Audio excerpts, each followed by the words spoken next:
حیات انسان ہے، قرآن ہمارا رہبر ہے۔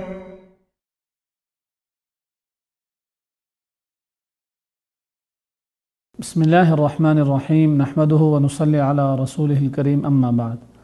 پروگرام درس قرآن کے ساتھ آج ہم 16ویں پارے کے اہم مضامین، احکامات اور مقامات پر گفتگو کریں گے۔ 15ویں پارے کے آخر میں یہ واقعہ چل رہا تھا کہ جلیل القدر نبی حضرت موسیٰ علیہ السلام کو بتایا گیا تھا کہ سمندر کے کنارے ایک ایسے صاحب رہتے ہیں جن کے پاس ایسا علم ہے جو آپ کے پاس نہیں۔ موسیٰ علیہ السلام ان کی تلاش میں نکل کھڑے ہوئے اور بتایا یہ گیا تھا کہ وہ صاحب سمندر کے کنارے ہیں اور ان کی تلاش کا طریقہ یہ ہے کہ جہاں مچھلی چھلانگ لگا دے وہیں وہ بزرگ یا وہ شخص یا وہ صاحب موجود ہوتے ہیں۔ موسیٰ علیہ السلام جب ان کے پاس پہنچے تو ان صاحب نے شرط یہ لگائی، جن کا نام حضرت خضر تھا، کہ آپ میرے ساتھ رہ سکتے ہیں لیکن آپ کو صبر کا دامن بڑی مضبوطی سے تھام کے رکھنا پڑے گا، صبر کا دامن آپ نے نہیں چھوڑنا۔ ان کی شرط ہی یہی تھی۔ یہاں 3 واقعات کا تذکرہ ہے جو ظاہراً شریعت کے مخالف نظر آ رہے ہیں، جن میں ظاہراً شریعت سے تعلق نظر نہیں آ رہا۔ بہرحال ان صاحب نے چونکہ شرط لگائی تھی کہ آپ نے صبر کرنا ہے اور یہ نہیں پوچھنا کہ یہ کیوں کیا اور ایسا کیوں ہوا، تو فرمایا بسم اللہ الرحمن الرحیم، فانطلقا حتی اذا رکبا فی السفینۃ خرقہا۔ پہلا واقعہ یہ پیش آیا کہ حضرت موسیٰ علیہ السلام اور حضرت خضر کشتی پر سوار ہوئے، اور جیسا کہ مفسرین نے لکھا ہے کہ ان لوگوں نے اس کشتی کا کرایہ بھی ان سے نہیں لیا۔ تو خضر علیہ السلام نے کیا کیا؟ خرقہا، اس کشتی کو پھاڑ دیا، اس کے تختے اکھیڑ دیے۔ تو موسیٰ علیہ السلام نے کہا اخرقتہا لتغرق اہلہا، کہ کیا آپ نے کشتی کے تختے اکھیڑ دیے تاکہ جو اس کے اندر سوار ہیں وہ پانی میں ڈوب کے غرق ہو جائیں؟ لقد جئت شیئا نکرا، آپ نے کوئی اچھا کام نہیں کیا، غلط کام کیا ہے۔ تو ان صاحب نے یعنی حضرت خضر نے اپنی شرط یاد دلوائی، قال الم اقل انک لن تستطیع معی صبرا، کہ موسیٰ میں نے تمہیں کہا نہیں تھا کہ تم میرے ساتھ صبر نہیں کر سکو گے؟ موسیٰ علیہ السلام نے فرمایا کہ لا تؤاخذنی بما نسیت، مجھ سے بھول چوک ہو گئی، ولا ترہقنی من امری عسرا، اور مجھے اپنے کام میں تنگی میں نہ ڈالیے، میں آپ سے کچھ سیکھنا چاہتا ہوں، چلیں غلطی ہو گئی اب انشاءاللہ نہیں ہوگی۔ بہرحال انہوں نے اشارہ کیا کہ میں جو کام کروں میرے سے پوچھنا نہیں ہے کہ کیوں کیا ہے۔ فانطلقا، دوسرا واقعہ، مزید آگے چلے، حتی اذا لقی غلاما، دونوں کی ملاقات ایک بچے سے ہوئی۔ بعض مفسرین کی رائے کے مطابق شاید کوئی جوان تھا، لیکن غلام کا لفظی ترجمہ جو ہوتا ہے وہ بچہ ہوتا ہے۔ تو ملاقات ہوئی، فقتلہ، حضرت خضر نے پکڑ کے اس کو قتل کر دیا۔ تو موسیٰ علیہ السلام سے پھر نہ رہا گیا، فرمایا اقتلت نفسا زکیۃ بغیر نفس، آپ نے ایک شخص کی جان لے لی اور بغیر کسی وجہ کے۔ لقد جئت شیئا نکرا، پھر فرمایا کہ آپ نے یہ کوئی اچھا کام نہیں کیا۔ تو یہیں سے 16ویں پارے کا آغاز ہو رہا ہے۔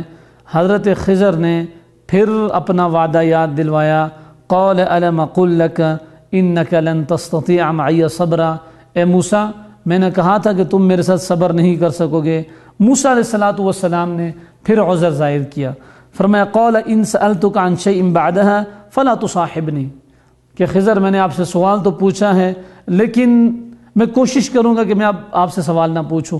اگر اب آپ کے کسی عمل پر میں نے سوال پوچھا تو میرے اور آپ کے راستے بے شک جدا ہو جائیں، آپ مجھے اپنے آپ سے علیحدہ کر دیجئے، مجھے کوئی اعتراض نہیں ہوگا۔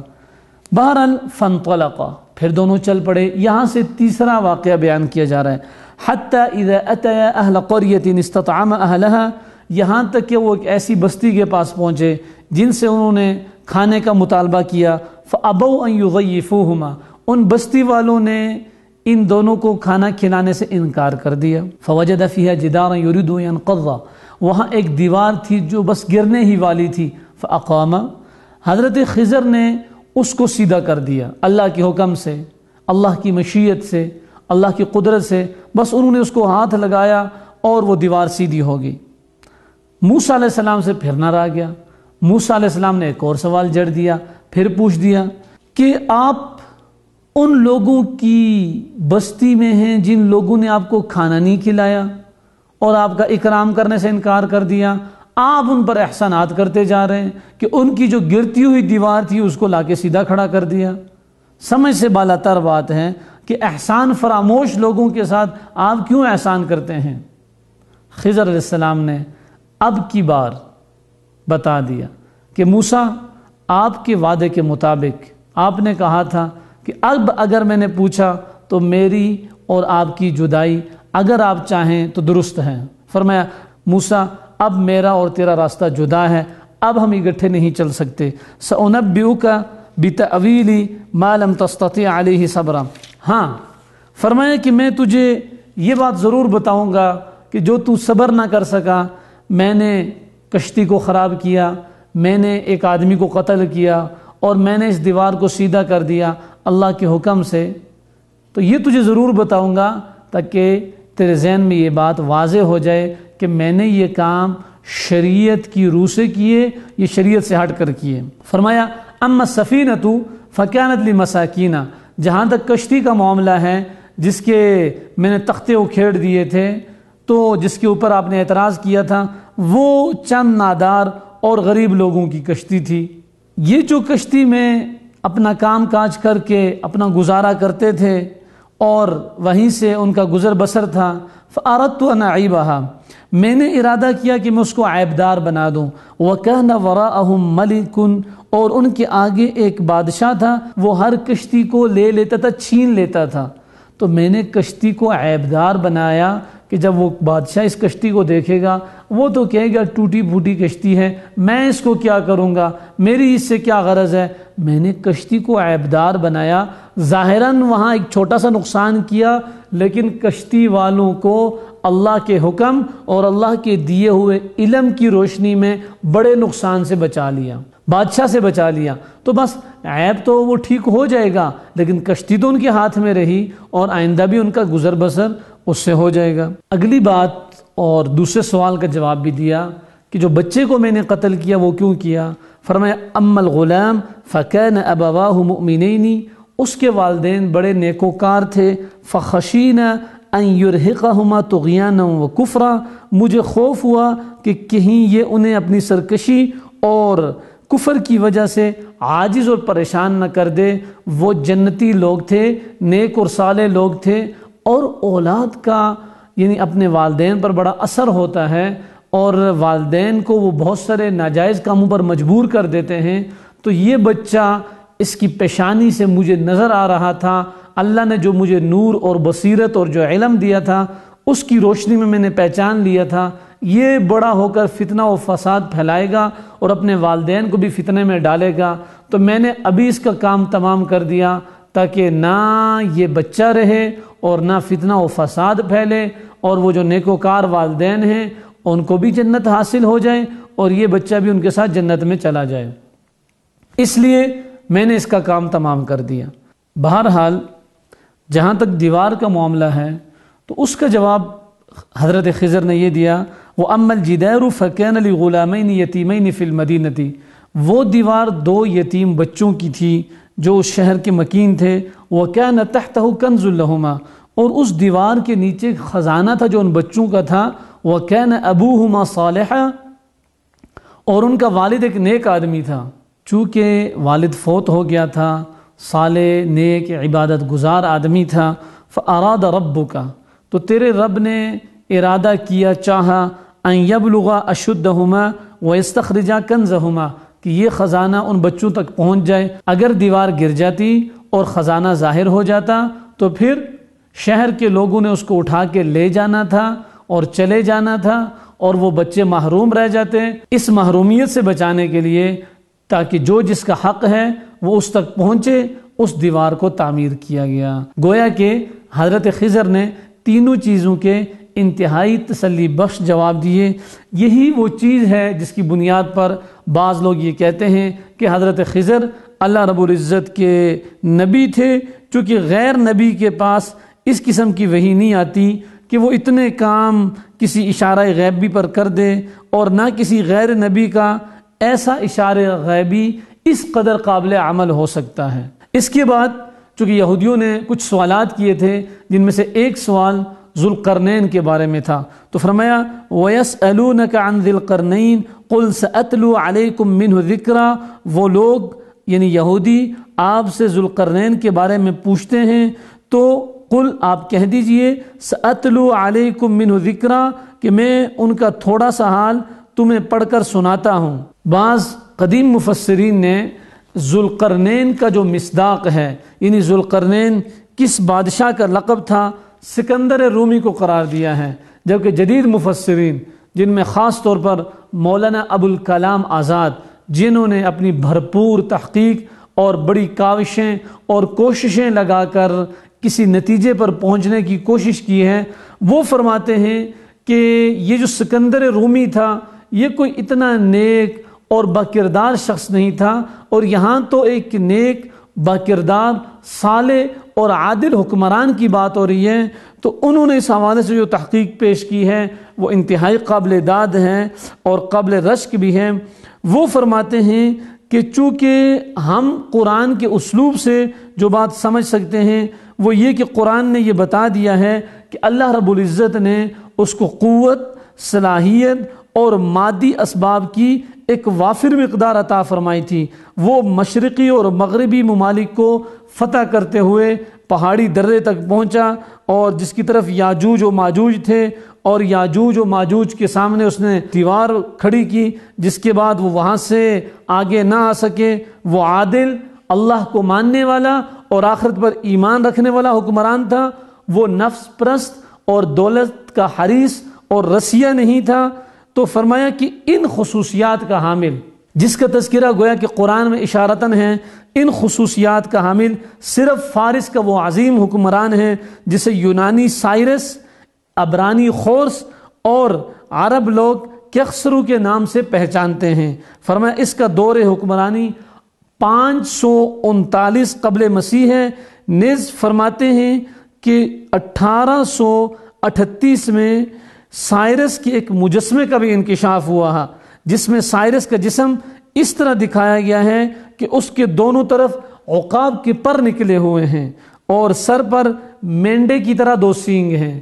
تو گویا کہ مولانا ابوالکلام آزاد رحمہ اللہ کی تحقیق وہ اس حکمران کے بارے میں تصدیق نہیں کرتی جس کو قدیم مفسرین نے ذکر کیا ہے، اور سکندر رومی جس کو کہا ہے، ان کی تحقیق کے مطابق یہ عادل اور صالح حکمران کوئی اور شخص تھا، اور اس کے حوالے سے عربی، عبرانی اور فارسی اور یونانی کے جو اس کے نام تھے وہ بھی ذکر کر دیے، اور بڑی مضبوط تحقیق پیش کی۔ بہرحال وہ مغرب کی طرف بھی انتہا کو گئے اور وہ مشرق کی طرف بھی انتہا کو آئے، حتی اذا بلغ مطلع الشمس وجدها تطلع على قوم لم نجعل لهم من دونها سترا، یہاں تک کہ جب سورج نکلنے کی جگہ یعنی مشرق کی طرف وہ پہنچے تو ایک ایسی قوم کو پایا کہ ان کے لیے ہم نے اس سے کوئی اوٹ نہیں بنائی، یعنی بس میدانوں اور صحراؤں میں وہ لوگ رہتے تھے اور جسم پر بھی کوئی کپڑا نہیں تھا، سیدھے سیدھے گویا کہ سورج کی گرمی، سورج کی روشنی اور سورج کی دھوپ میں نہ تو گھر کی اوٹ تھی اور نہ کپڑوں کی اوٹ تھی، بدن بھی ننگے تھے اور ان کے گھر بھی نہیں تھے بلکہ صحراؤں اور میدانوں میں رہتے تھے۔ فرمایا حتی اذا بلغ بین السدین وجد من دونہما قوما، یہاں تک کہ جب وہ 2 دیواروں کے درمیان پہنچا تو ان دونوں کے پرے اس نے ایک بستی کو پایا، لا یفقہون قولا، جو کوئی بات بھی نہیں سمجھتے تھے۔ قالو، ان لوگوں نے کہا یا ذی القرنین، اے ذی القرنین۔ اب یہ بات ان کے درمیان کیسے ہوئی؟ یا تو درمیان میں کوئی مترجم تھا، یا اللہ رب العزت نے حضرت ذوالقرنین کو جیسے دنیا بھر کی بادشاہت سے مالا مال فرمایا تھا، اللہ رب العزت نے اپنی قدرت سے ممکن ہے ان کو لوگوں کی زبان کو سمجھنے کا ایک ملکہ بھی نصیب فرمایا ہو۔ بہرحال جو بھی ہوا، قرآن نے اس کی تصریح تو نہیں کی، اتنا بتایا کہ اس قوم اور حضرت ذوالقرنین کی گفتگو ہوئی۔ انہوں نے کیا کہا؟ یا ذا القرنین، اے ذوالقرنین، ان یاجوج و ماجوج مفسدون فی الارض، کہ یاجوج اور ماجوج یہ زمین کے اندر فساد پھیلا رہے ہیں، فتنہ بازی کرتے ہیں۔ ہم آپ کے لیے کچھ خرچ کا انتظام کریں کہ آپ ہمارے اور ان کے درمیان کوئی بند باندھ دیں، کوئی دیوار کھڑی کر دیں تاکہ وہ دیوار پھلانگ کے ہماری طرف نہ آئیں۔ وہ کرتے یہ تھے کہ اچانک رات کو یا کسی بھی وقت نمودار ہوتے اور تباہی بربادی پھیلا کے واپس اپنے علاقوں کی طرف بھاگ جاتے تھے۔ تو انہوں نے کیا کہا حضرت ذوالقرنین نے؟ ما مکنی فیہ ربی خیر فاعینونی بقوۃ اجعل بینکم وبینہم ردما۔ اپنے رب کی تعریف کی کہ مجھے میرے رب نے جو دولت، جو ہمت، جو طاقت، جو صلاحیت، جو استعداد دی ہے وہ بہت زیادہ ہیں۔ ہاں، تم تعمیراتی سامان اور رجال کار مجھے مہیا کرو، آپ لوگ آ جاؤ میرے ساتھ تعاون کرو۔ آتونی زبر الحدید، اور میرے پاس آپ اس طرح کرو کہ جو چیزیں میں بتاتا جاؤں وہ تم میرے پاس لاتے رہو۔ فرمایا آتونی زبر الحدید، میرے پاس لوہے کی چادریں لا دو، حتیٰ اذا ساوا بین الصدفین، یہاں تک کہ جب ان دونوں پہاڑوں کے درمیان دیوار کو برابر کر دیا، قال انفخوا، تو حکم دیا کہ اس میں تیز آگ جلاؤ، حتیٰ اذا جعلہ نارا، یہاں تک کہ جب ان چادروں کو بالکل آگ کر دیا، جلا دیا اور سرخ کر دیا اس کو، قال آتونی افرغ علیہ قطرہ، تو فرمایا کہ میرے پاس لاؤ اس پر پگھلا ہوا تانبا ڈال دو۔ گویا کہ تانبے کی انتہائی مضبوط دیوار وہاں کھڑی کر دی، تو ان میں اس دیوار کے اوپر چڑھنے کی طاقت تھی اور نہ ہی اس میں کوئی سوراخ کر سکتے تھے۔ جیسا کہ روایات کے اندر آتا ہے کہ اللہ رب العزت نے ذوالقرنین بادشاہ کو استعمال کیا اور اس نے جو دیوار یاجوج ماجوج کے سامنے کھڑی کی۔ یہ جو یاجوج ماجوج ہیں، جیسے کہ بخاری شریف کی روایت ہے، مسلم شریف کی روایت ہے کہ ہر روز اس دیوار کو کھودتے ہیں اور کل کے لیے تھوڑی سی چھوڑ دیتے ہیں۔ جب دوسرے دن وہ آتے ہیں تو پھر اللہ کی مشیت سے وہ دیوار اپنی اصلی شکل میں ہو چکی ہوتی ہے اور اصلی شکل کو پہنچ چکی ہوتی ہے۔ فرمایا ایک دن ایسا آئے گا کہ اب وہ کہتے ہیں کہ کل ہم اس کو ختم کر دیں گے، لیکن جب دوسرے دن آتے ہیں دیوار پھر اپنی اصلی شکل میں ہوتی ہے۔ تو فرمایا جس دن یاجوج اور ماجوج انشاءاللہ کا لفظ کہہ دیں گے اور کہہ دیں گے کہ کل انشاءاللہ ہم اس دیوار کو ختم کر دیں گے، تو اس دن وہ اس میں کامیاب ہو جائیں گے اور دیوار کو توڑ دیں گے۔ یہ یاجوج ماجوج جو دیوار کو توڑ کر اور ذوالقرنین نے جو دیوار تعمیر کی تھی باہر آ جائیں گے، تو یہ جو مسلم شریف کی روایت کے مطابق یہ حضرت عیسیٰ علیہ السلام کے بعد ان کی موجودگی میں ہوگا۔ اس کے بعد کافروں سے خطاب ہے، فرمایا افحسب الذین کفروا ان یتخذوا عبادی من دون اولیاء انا اعتدنا جہنم للکافرین نزلا۔ کافر لوگ یہ خیال کرتے ہیں کہ اللہ کے سوا اور لوگ ان کی حمایتی ہوں گے اور لوگ ان کی جان اللہ سے چھڑا لیں گے۔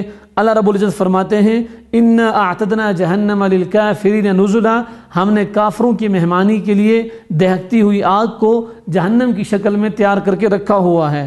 قل هل ننبئکم بالاخسرین اعمالا، فرمایا اے حبیب، اے لوگو، اے مسلمانوں، کیا میں آپ کو بتا دوں کہ سب سے زیادہ نقصان اٹھانے والے لوگ کون ہیں، خسارے والے لوگ کون ہیں؟ فرمایا الذین ضل سعیہم فی الحیات الدنیا وہم یحسبون انہم یحسنون صنعا، سب سے بڑے نقصان والے، سب سے زیادہ خسارہ اٹھانے والے لوگ وہ ہیں جو کوششیں کرتے ہیں، اپنی کاوشیں بروئے کار لاتے ہیں اور ان کی محنت، ان کی کوشش ضائع ہوتی ہے، چونکہ ترتیب غلط، اصول غلط، شریعت کی روشنی سے ہٹ کر اپنی مرضی کے مطابق اپنے معاملات کرتے ہیں اور گمان کیا کرتے ہیں انہم یحسنون صنعا، کہ وہ لوگ نیکی کا کام کر رہے ہیں۔ فرمایا یہ لوگ سب سے زیادہ خسارے والے اور سب سے زیادہ نقصان اٹھانے والے ہیں۔ ان کا انجام کیا ہوگا؟ ذالک جزاؤہم جہنم بما کفروا واتخذوا آیاتی ورسولی ہزوا، ان کا انجام اور نتیجہ جہنم کی آگ ہے۔ ہاں، جہاں کافروں کا تذکرہ ہے، مقابلے میں اہل ایمان، اللہ کو ماننے والے، اللہ کو راضی کرنے کے لیے اپنے سر دھڑ کی بازی لگانے والے، ان الذین آمنوا وعملوا الصالحات کانت لہم جنات الفردوس نزلا، جسے کافروں کی مہمانی جہنم کی دہتی ہوئی آگ سے ہوگی، مسلمانوں کی مہمانی اللہ تعالیٰ جنت کی خوبصورت نعمتوں سے کریں گے، خالدین فیہا لا یبغون عنہا حولا، ہمیشہ جنت کے اندر رہیں گے۔ پھر اللہ رب العزت نے اپنی عظمت کو بڑے عجیب انداز میں بیان کیا، فرمایا قل لو كان البحر مدادا لكلمات ربي لنفد البحر قبل ان تنفد كلمات ربي ولو جئنا بمثله مددا، فرمایا اے میرے حبیب صلی اللہ علیہ وسلم لوگوں کو بتا دو، لو كان البحر مدادا لكلمات ربي، اگر سارا سمندر سیاہی بن جائے اور اس سیاہی سے تیرے رب کی تعریف لکھنی شروع کی جائے، اور لوگ اور جنات اور ساری مخلوق تیرے رب کی تعریف لکھنا شروع کر دیں، لنفد البحر قبل ان تنفد کلمات ربی، تو یہ سمندر ختم ہو جائیں گے، سوکھ جائیں گے، سیاہیاں استعمال ہو جائیں گی، تیرے رب کی تعریف ختم نہیں ہو سکتی۔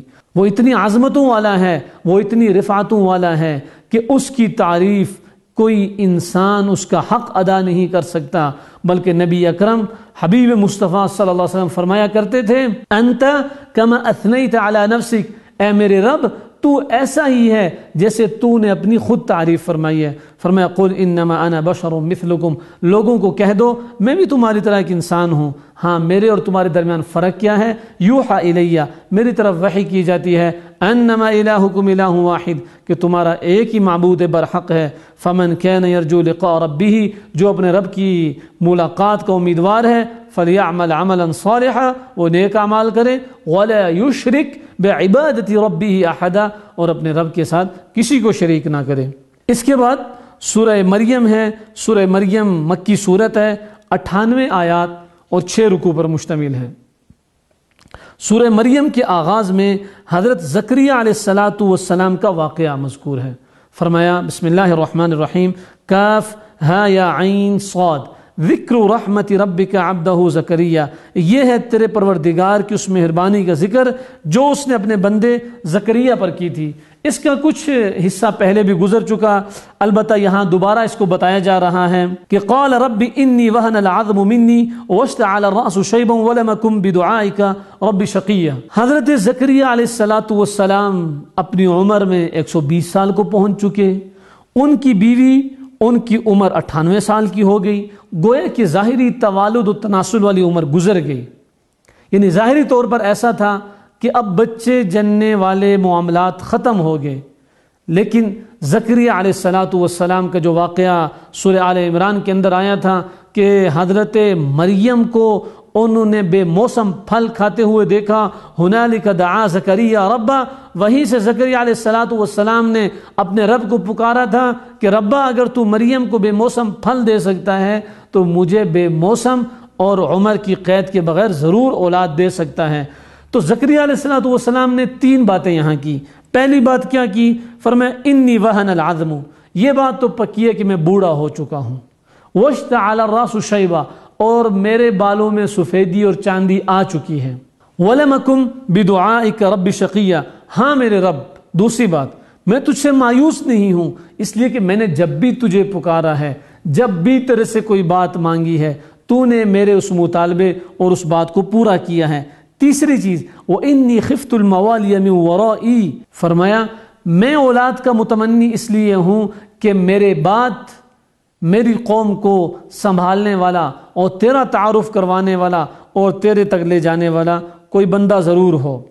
البتہ ساتھ یہ بھی بتا دیا کہ میری بیوی بھی بانجھ ہے، تو خیر اللہ رب العزت نے ان کی اس دعا کو بھی قبول فرمایا، اور اللہ رب العزت نے بتا دیا یا زکریا انا نبشرک بغلام اسمہ یحییٰ، اے زکریا ہم تجھے ایک بچہ دے رہے ہیں جس کا نام یحییٰ ہوگا، لم نجعل لہ من قبل سمیہ، اس سے پہلے یہ نام کسی کو نہیں ملا۔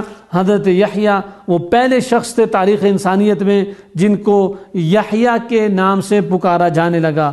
بہرحال اللہ رب العزت نے ان کو مالا مال فرمایا، اولاد بھی دی، اور ایسی نیک صالح اولاد کہ آنے والے وقت کے وہ نبی بن گئے۔ وحنانا من لدنا وزکاء وکان تقیا، یہاں سے حضرت یحییٰ کی کچھ صفات کا تذکرہ ہے کہ وہ اپنے پاس سے شفقت اور پاکیزگی اور پرہیزگاری والے شخص تھے، اور دوسری چیز وبرًا بوالدیہ، اور اپنے ماں باپ سے نیک سلوک کرنے والے، اپنے ماں باپ کے فرما بردار اور مطیع اور اطاعت گزار تھے۔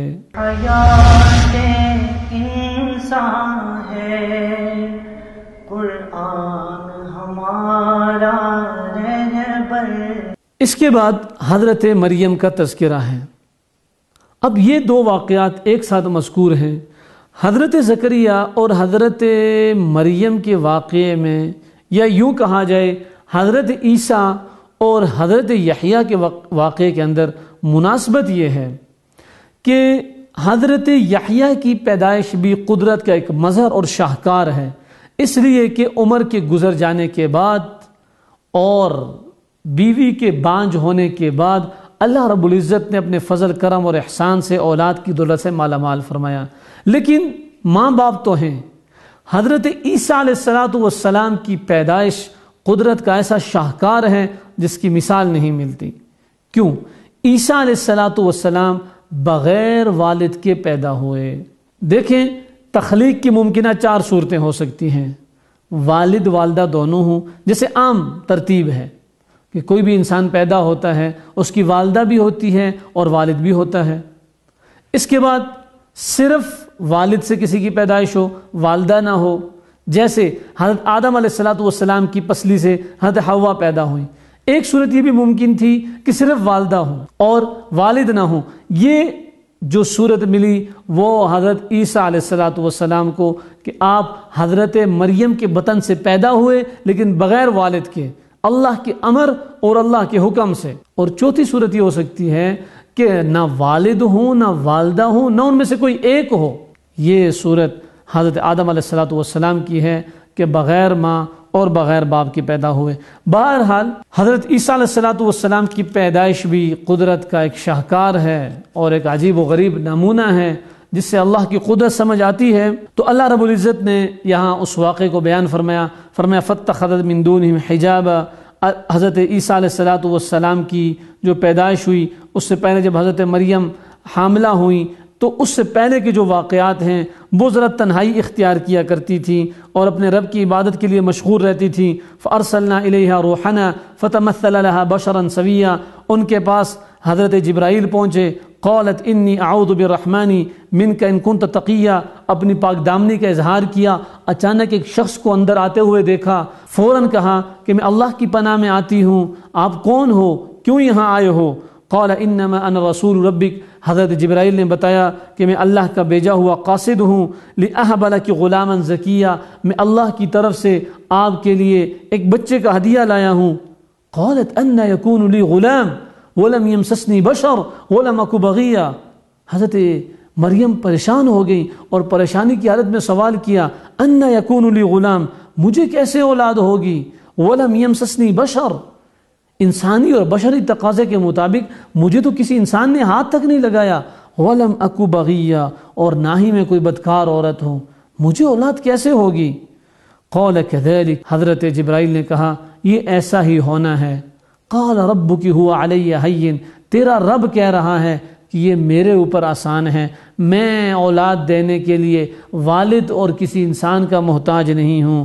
وَلِنَجْعَلَهُ آیَةً لِلنَّاسِ وَرَحْمَةً مِنَّا، اللہ تعالیٰ اپنی قدرت کی نشانی اس کو بنانا چاہتے ہیں۔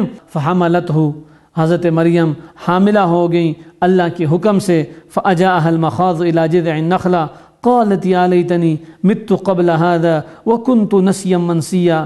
تو جب حاملہ ہو گئیں اور ولادت کا وقت قریب آ گیا، اب خوف آنے لگا کہ میں جب اس بچے کو جنوں گی اور میں اپنے اس بچے کو جب اٹھا کر لے جا کر گاؤں والوں، دیہات والوں، خاندان والوں کے سامنے جاؤں گی تو وہ مجھے کیا کہیں گے کہ یہ بچہ تو نے کہاں سے لایا ہے؟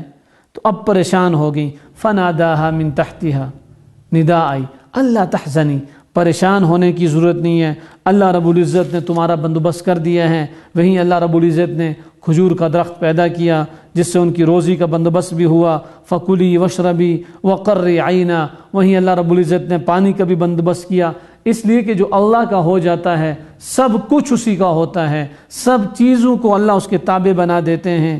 فأتت به قومها تحمل، حضرت عیسیٰ کو اٹھائے ہوئے اپنے قوم کے پاس آئیں، اور وہی ہوا جس کا خطرہ تھا۔